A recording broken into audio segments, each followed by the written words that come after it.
personnage en fait. C'est pas du tout une question sur le réalisme, mais plutôt sur le processus pour écrire un personnage que tout le monde connaît déjà. Et je me demandais comment vous aviez commencé votre démarche pour essayer d'écrire quelque chose de nouveau à partir de ce que tout le monde connaît. Voilà.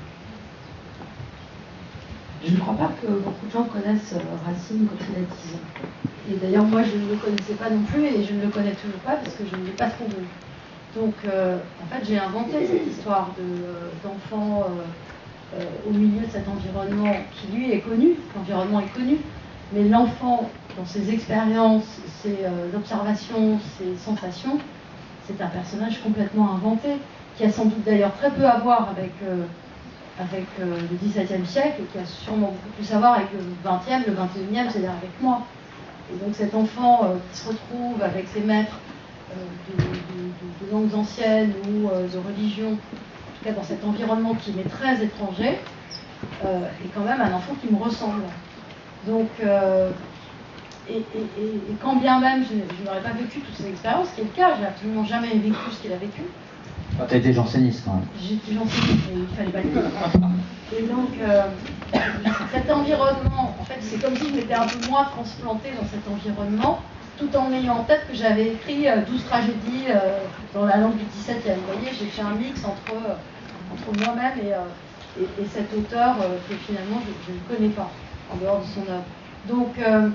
Donc cet enfant, je l'ai imaginé à partir de mes propres observations et de mon enfance et des enfants en général et de ce que j'ai créé qu'un poète du XVIIe inscrit dans le marbre pouvait avoir écrit quand il avait 10 ans. Voilà. Donc vous voyez, c'est cette intersection entre toutes ces lignes-là qui ont créé ce personnage. Mais je crois que la nourriture principale de ce personnage, c'est la sensation. Et la sensation, je dirais, elle n'a pas vraiment d'époque. Elle est un peu intemporelle, qu'on vive au XVIIe ou au XXIe. On peut toucher de la terre, on peut toucher des fleurs, on peut regarder des arbres, on peut écouter et projeter sur ce qu'on écoute des choses. Donc voilà, c'est à partir de la sensation que je construis souvent, et dans tous mes romans, celui-là et les autres. Et souvent chez des enfants, parce que j'aime bien l'étonnement et l'émerveillement qui commencent à l'âge de l'enfance, et qui permettent d'être dans une forme d'hypersensibilité, et en même temps dans une forme d'hyperacuité. Et cet enfant, tel que je mets en scène, il a une hyperacuité qui après va se transformer en création poétique, mais il est d'abord hyper ouvert, hyper sensible, hyper attentif à son environnement.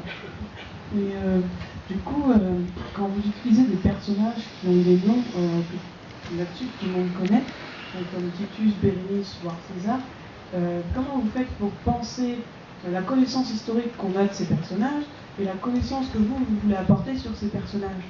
Alors, d'abord, j'ai utilisé une ruse, c'est que mon personnage ne s'appelle pas Racine, mais il s'appelle Jean. Ce qui est beaucoup plus anonyme, beaucoup plus intemporel, et qui me détache finalement de cette figure patrimoniale, iconique, enregistrée par la mémoire nationale, je dirais. Donc mon Jean, il a cette forme de désinvolture qui lui permet d'évoluer en dehors du marbre.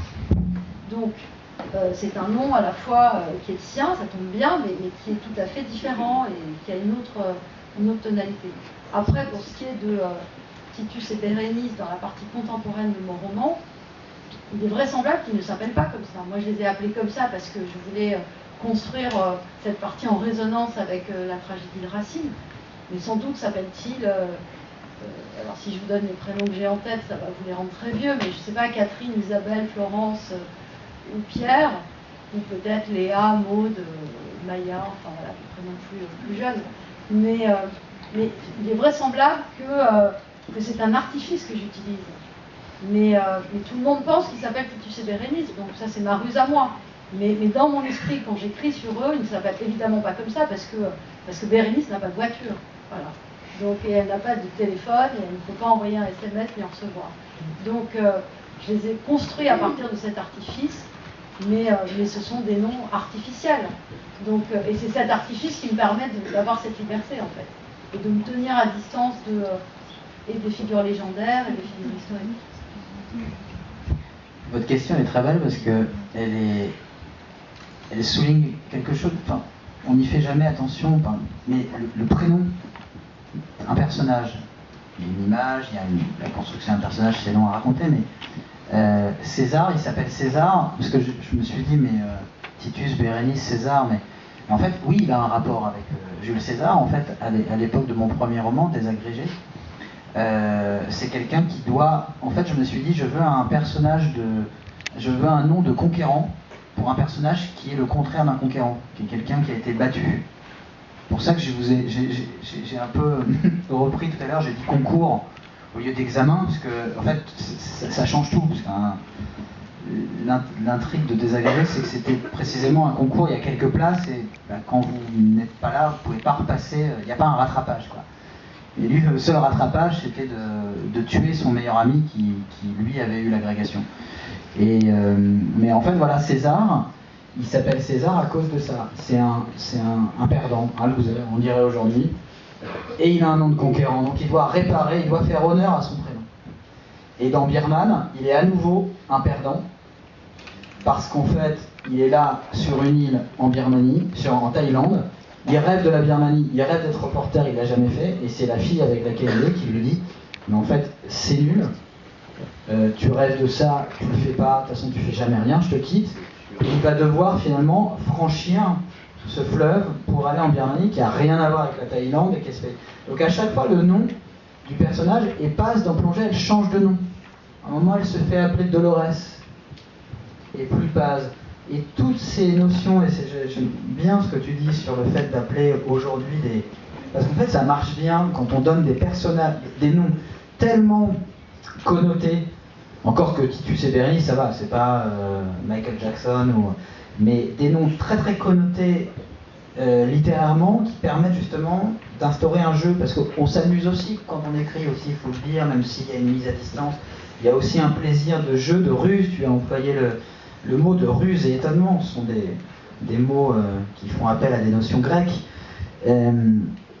Mais voilà, après, bon, non, c'est tout ce que je voulais dire sur César, en fait, voilà, sur le personnage. Mais les personnages ont aussi des noms, et je pense que les noms qu'ils portent jouent beaucoup dans l'influence fantasmatique, qui doit aussi être suivie d'action.